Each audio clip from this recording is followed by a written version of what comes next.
Welcome to Red Balloon Films, guys, and I am the host, John Toland, and the character animator and creator of Little Bastards, the cartoon series that we show on this channel. If you haven't seen the latest Halloween episode, just check it out in the videos below because it is really good fun. This video, however, is titled, What the Fuck, Doctor Strange? He is an idiot. This is a video I've wanted to do for months, actually years, right? And it's because I loved the MCU's Infinity War, right? Avengers Infinity War was class. Avengers, the first film, was absolutely brilliant. I still, to this day, remember walking out of the cinema just giddy with how kind of exciting it was to see that film. And as a massive DC fan, if you look at any of the videos I do, a lot of it's on DC. I wish we could feel the same way about the DCU over the next few months and years that we felt, or that I felt, about Avengers 1. But then I loved Avengers Infinity War, I loved Avengers Endgame, right? And I will do videos on the issues I have with its time travel nonsense. But this video is what the fuck, Doctor Strange. The man is a moron, right? And it's not his fault, right? It's the writers. The writers within the scene on Titan, when they have Thanos on his knees, the writers just fluffed it big time, okay? First of all, I'm going to just get this out of the way. The whole Doctor Strange saw 4 million different future events and not one of them did they win, except nonsense writing to basically tell the audience any logic you try to throw at us, it didn't work because Doctor Strange saw those events and they didn't lead to a win. Bullshit. They knew they were completely flawed in everything that they were writing within this moment, and they just had to put that out there because there was no other option, right? They writ themselves into a spectacular hole, right? Now what I'm going to do is I'm going to play this video. Right, we're going to have a look at it together, and I'm going to just stop it and show you where it's absolute nonsense.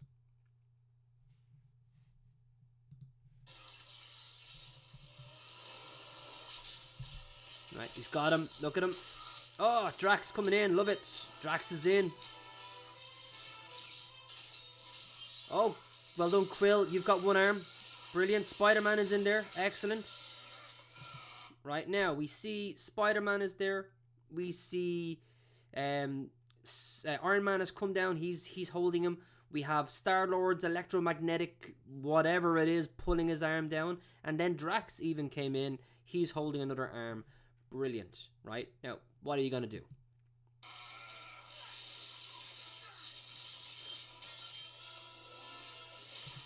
Okay, hold on a second. What did we just see? Spider-Man is fighting Thanos. Iron Man is fighting Thanos. We have Drax fighting Thanos, right? So, problem number one. Doctor Strange is free. He's even open a whirly hole above his head. Here's an idea. Instead of having Mantis drop through said whirly hole, just bring the hole down over his head and cut his head off. That's job done. And you could absolutely do that. There is literally no reason and there's no way Thanos could stop you doing that. In fact, you already demonstrated using Wong in the park that you can use the rings to chop someone in half, as Wong already did probably 20 minutes before this scene. And we already know Doctor Strange can move the holes because we saw him do it to Loki in Ragnarok, where he took the ring and he just threw the ring at Loki and it took Loki away to another place, right? So we know he can move the ring. We know the ring can just cut these beings in two, right? And I don't care how strong you say Thanos is, the ring doesn't cut him, okay? Closing the ring is essentially closing a hole within the dimension itself. And his head is just left in the other dimension, wherever that is. So it would literally just put Thanos' head in a different place apart from his body, right? So just do that. Just open the ring as you've already done, bring it down over his head and close it. Job done. We can all go home. But they don't. Instead, we have Mantis here fighting Thanos. Right? We have Iron Man trying to pull the glove off. I think it's hard to tell, but Drax is down here on his right leg, holding it down, and Iron Man is down here. Sorry, Spider-Man is over here with his spider claws in the ground, also trying to pull his arm down, right? Literally, and you've got the electromagnetic field from Star-Lord also pulling this arm down. Now, there's absolutely no reason for Doctor Strange to be here, right? These ropes are doing nothing, right? First of all, Doctor Strange is not strong. Right? He's not superhuman. He doesn't have superhuman strength. Him holding these ropes is doing absolutely nothing, right? And in fact, Iron Man on his own, without any kind of Iron Man suit jet propulsion, is trying to pull the other arm. So if he can hold that arm by himself, then I think this magnetic field, Drax, and Spider-Man, who, by the way, is unbelievably strong, as demonstrated in Civil War, when he takes the arm of the Winter Soldier and goes like, oh wow, this is cool, you know, and it was nothing to him, right? Right, catching the airport hangar over his head, right? It was nothing to him, right? So Spider-Man, Drax, the electromagnetic field, all of that is more than enough to hold this arm here, considering Iron Man is doing the same on the other side simply by himself, with no real suit jet propulsion powers being enabled by the looks of it, right? He's just trying to pull the bloody glove off. So, Doctor Strange, what you're doing right now, it's useless.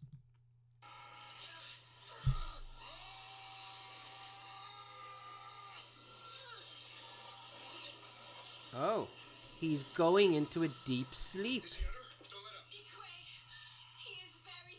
Yeah, no shit, Mantis. Okay, hold on a second. Right, there we go. So Iron Man is holding his arm. He's now in a deep sleep. And Stark says, Parker, help. Right? So he wants Parker to come over. Parker's very strong. Right? We know this. He's going to help him pull off the glove. But why not just say, Mr. Doctor Strange, magician, help? First of all, Parker is probably more needed on the other arm holding it in place because Thanos is really strong. Now granted, he's nearly asleep at this point. But Doctor Strange is absolutely useless over there. We've demonstrated that. There's no point of him being there at all. So leave Parker where he is and just say, Doctor Strange, could you please come over here and help? See that little ring whirly thing you do? Any chance you could just create one? Move it over his arm and close it on his elbow. Just cut the arm off, please. And then the glove is just there. Everybody wins. Nope. Putting the glove. Okay. Now, what have we got, right? We're going to look at this. It's 2 minutes and 38 seconds, right? It's 2 minutes and 38 seconds since Parker and Iron Man attempt to take this glove off. Hey, Star-Lord. That should be hard to catch. For the record, this is my plan. Not so strong now, huh? Apologies, it was actually 54 seconds in. That was the end time. So 54 seconds in, they're trying to get this arm off. Where's Gamora? He's asking these stupid questions nobody cares about. They're at it nearly 10 seconds now. At this point, Doctor Strange, again, whirly thing, bring it over the arm, cut it off, please. That would be very helpful. Nope. Here they are. They're still trying to get the arm. We're basically 15 seconds in. 15 seconds they've been attempting to take this arm. Still can't get it off. Doctor Strange, whirly ring, chop the arm, please. Nope.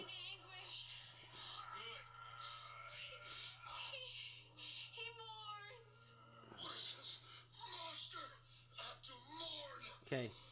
Just FYI, we're 25 seconds in, nearly half a minute of pulling at this glove, and nobody has thought, Doctor Strange, whirly thing, arm, chop off, please. Oh, look. He's having a moment. He's thinking. Sure, why not? We got all the time in the world. Give me some exposition. Nope, she did not. Now, Quill, you gotta cool it right now. Okay. So, Stark is smart enough to know Quill is probably pissed off. Here's the Second stupid thing that well, actually, you know what? Not cutting off his head in the first place was stupid thing number one. Not cutting off his arm for any point in the last 32 seconds is stupid thing number two. Here's stupid thing number three. Stark can see that Star-Lord is going to be pissed off about this, right? Gamora being dead, probably going to piss you off. Why doesn't Doctor Strange get the whirly ring thing that he's still not using to cut off Thanos' arm, by the way, and just whoosh it at Star-Lord and put him over maybe 50 yards away, just throw him away 100 yards away, or put him into the little folly place that Loki was in Ragnarok for like I don't know how many bloody hours. Just leave him in there, right? Just get Star-Lord out of there really quickly with your ring thing. Right now, you understand? Don't engage. We almost got this off. We almost got this off, but he's going to be a dickhead and smack him. And in fairness, I don't blame him. Everybody blames Star-Lord on this. It was Star-Lord's fault if you had just left him alone. Why isn't Doctor Strange flinging Star-Lord away? We've almost got this. Just fling it away. Tell me she's lying. Okay. Just FYI, we are 45 seconds. No, sorry. We're nearly a minute. We're over. I think we're nearly a minute at them trying to take the thing off, and Doctor Strange still hasn't cut off his fucking arm. Asshole! Tell me you didn't do it. Yeah, we're a minute. It's a minute. You know, and Doctor Strange, weirdly thing, throw Star-Lord away, please. Okay. Iron Man has time to intervene. Iron Man has time to intervene. Why is Doctor Strange not intervening?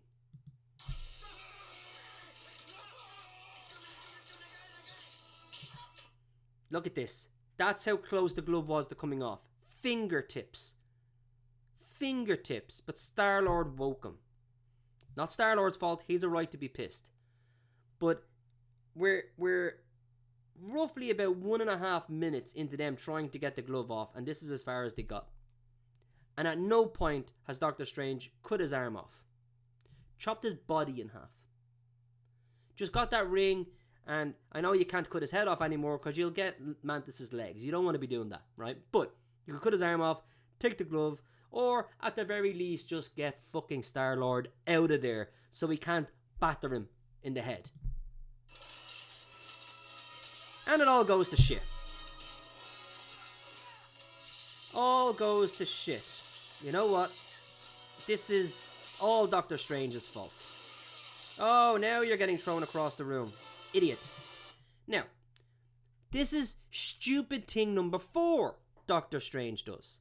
After having seen everything that just happened, and how close they were to taking the glove, and the fact that it was Star-Lord burst that stops them, Doctor Strange doesn't just go, oh, hold on, I'm going to rewind time, and this time I'll correct one of my 3 mistakes. I'll either cut off his head, cut off his arm, or maybe just get Star-Lord out of there, and Spider-Man will actually get the glove. Right? Any one of those 3 things will happen if I just go back in time and we do it again. Now, the writers, they fuck up. They know there's a problem here. So they just say, well, I looked at 4 million futures and in none of them do we win except.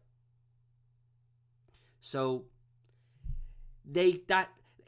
none of those things that I mentioned could have worked because the writers said so. Can't work because the writer says so.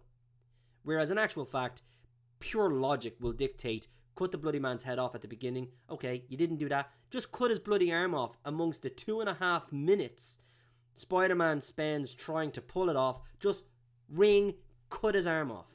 You have the glove. Right? Not willing to do any of those things because you're a kid's film. Okay, didn't stop Thor cutting his head off in Endgame, whatever.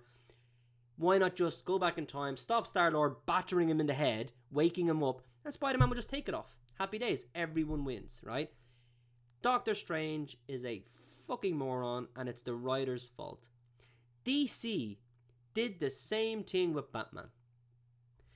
In Batman Begins, his whole thing is, I'm not an executioner, I won't kill, right? Didn't stop him blowing up the temple and killing all the League of Shadow Men in the temple, as well as the first Ra's al Ghul underneath the beam, right? You blow up a temple, you can't say the beam killed him, the explosion killed him, which you caused. But with Ra's al Ghul 2 on the train, that was premeditated murder, right? Batman arranged the train tracks to be destroyed. He sped up the train. He then destroys the brakes, inevitably leading to a crash he is causing. And then he stands there and says with a straight face, I'm not going to kill you. I'm just not going to save you. Are you taking the piss? You caused the train crash. Like me going into your house, tying you up, putting lighter fluid and gasoline all around your house, locking all the doors and then setting it ablaze. And I'm going to stand in front of a judge and say, I didn't kill him. I just didn't save him from the fire that consumed his home. Bullshit. You caused the crash. You killed Ra's al Ghul. Now, in a way, the writers could have easily prevented this. Instead of having Batman speed up the train and destroy the brakes to cause the crash, just have Ra's al Ghul do it. If Ra's al Ghul had been there, speeds up the train, destroys the brakes, and turns to Batman and says, you can't stop this now, then he's dying in a crash of his own making, right? And Batman just doesn't have to save him. That works a lot better than Batman doing those things. So, again, really stupid writing, and Doctor Strange is an absolute moron because of the same thing. Stupid writing. This entire scene should have just ran differently. First of all, Doctor Strange shouldn't be in this scene. He shouldn't be there. Because being there, conscious, but yet spending 2 minutes not doing anything, and the fact that with Dormammu, we've seen him rewind time infinitely in a loop, he could have just continued to rewind time 4 million times, 6 million times. Why not do it 2,500 million times? Eventually you'll win without having to cost 5 years for everyone that's dusted, as well as Tony Stark's life, and of course Vision's life, whom you can't get back, right? So, sorry, Doctor Strange is a moron. And if you guys don't agree, please tell me why in the comment section below. If you do agree, thank you. And you can say so in the comments below. Otherwise, please like, subscribe, and check out the channel with the cartoon Little Bastards. It's really good fun. There'll be more videos on the way. One of the next videos will be the DCU casting for Superman 2025, which does look absolutely incredible. Also news about Superman 2025 with regards to a trailer possibly being released in December. There's also going to be a new video going up shortly based on a conversation I had last night with the co-creator Deco of the channel, the co-creator of Red Balloon and Little Bastards. We had a conversation about Back to the Future and time travel, and there is a very dark truth to Back to the Future that we will reveal in the next video. So check that out. Otherwise, guys, thank you for joining me. Really, really appreciate it. Let's go.